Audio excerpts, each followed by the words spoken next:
Hello. So today let's continue discussing the programming.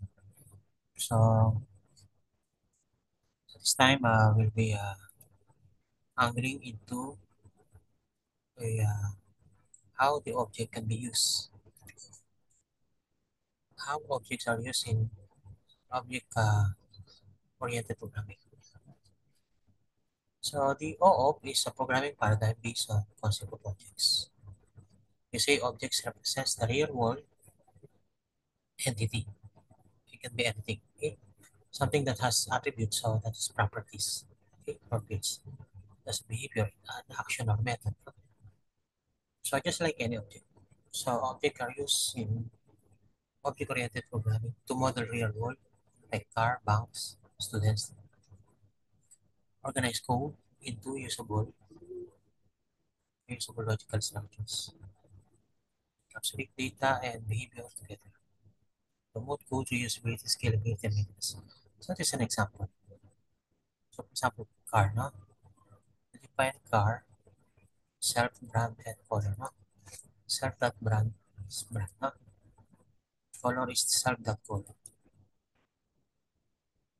Okay, so uh, drive define as self, no? Then you print, you say something like uh, the self color self brand is striping. How you create object from this class, no? You say car 1 is a car, no? That is Toyota Red. Car 2, so they mimic the object, no? Whatever car has, car 1 will have.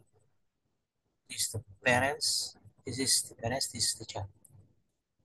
So inheritance, no? So car 2 is car BMW blue. So car 1 that drive output, the red Toyota is driving. Car 2 that drive output, the blue BMW is driving from this one is driving. Okay. So the key features of object-oriented encapsulation bundles data and methods that operates on that data. No? Inheritance, objects can inherit properties from other objects. For example, electric car would inherit from car. No? Polymorph can have object that define the same method. Abstraction hides complexity. So the real world, for example, think of a smartphone. There's an attributes, no? Apple color, white, no? Behavior, make phone, send message.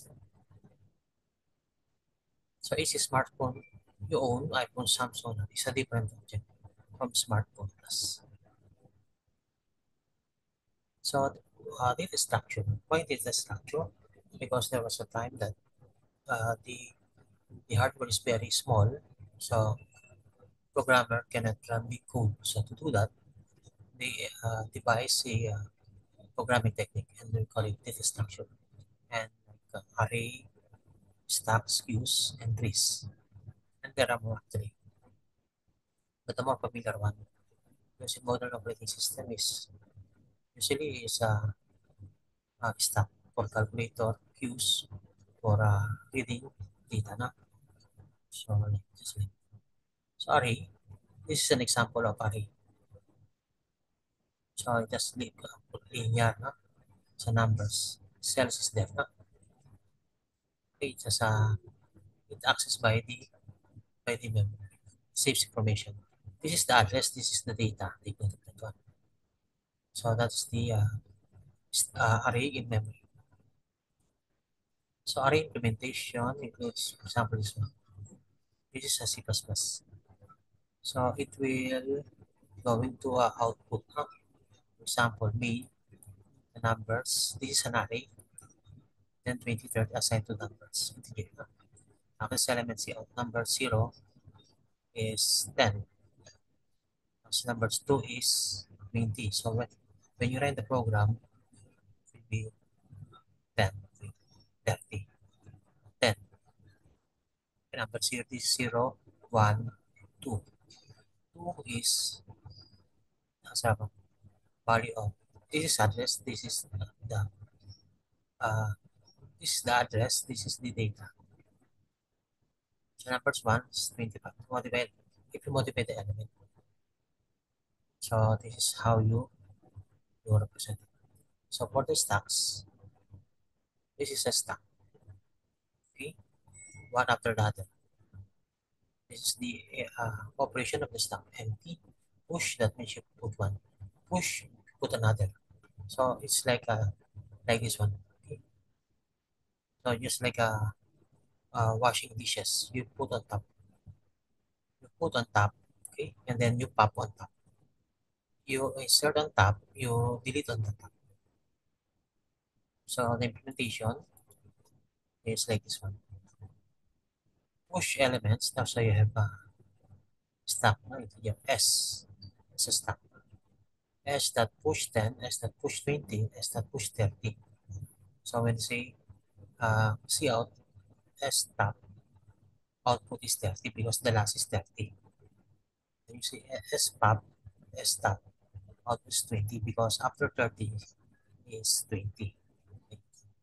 So we have push add an element to the top, pop remove element to the top. Now this is push, this is pop. This is push, this is push, push, this is pop.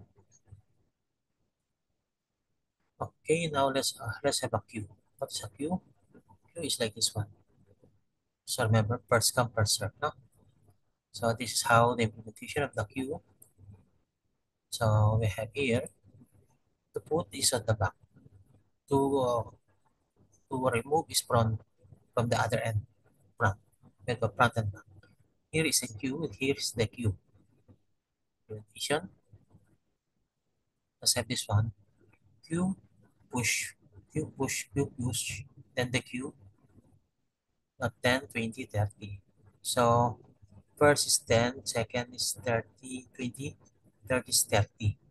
When you see out Q front, what's the front now? It's 30. I'm sorry, 10 because it's the first one. Then Q pop, Q front is 20 next. The first you put is the 10, then that's the first one to be removed. Opposite to the stack. The stack is last in first out. Q is first in first out. It's the implementation. Okay, and Q means remove, no? Add item to the front. The Q, remove item from the front, no? First in first out. That's Q. And then we have a tree. What is a tree?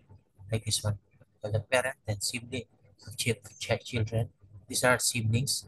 Siblings of B and C are siblings. Parent is A. C is a parent. Sibling is FG. Okay, another is like this one. And then there's such thing as accessing binary tree traversal. So the data is manipulated in the operating system. So we have the order 10, 5, 20, 3, 9, 15, 25. But the pre-order, it follows 10, 5, 3, 9, 20, 15, 25. That's pre-order. What is in order? 3, 5, 9, 10. 10, 15, 20, 25. That's pre-order in order. What is post-order? 3, 9, 5, then 15, 25, 20, 10. So that's the operation. So that is the so binary tree. Where can we use binary tree?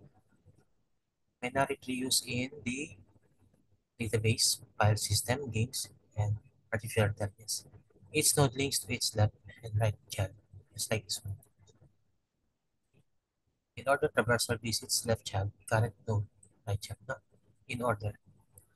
It's the in order. Okay. So let's have the sample code of tree. So binary tree, so we have this one. It used the pointer, no? Left and right order. So just follow the discussion. No? Anyway, important is you have to know how it was implemented. So void in order traversal. So it follows the in order. So node not equal to null pointer. then reverse node to the left, then out node data. In order, reverse node to the right. So main, new node as the root, and then new node 2 root left, new node 3 root right, no? And so on and so forth, no? Until it reverse. So the logic is like this one in order. So it pop it get the 3, then 5, 9, then 10, then 15, 20, and 25. So that's the in order. This code is in order. Okay, shows the how to get in order. So that's our presentations for the use uh, of object-oriented programming. Okay, so we'll continue on the next section. Thank you for listening. Bye bye.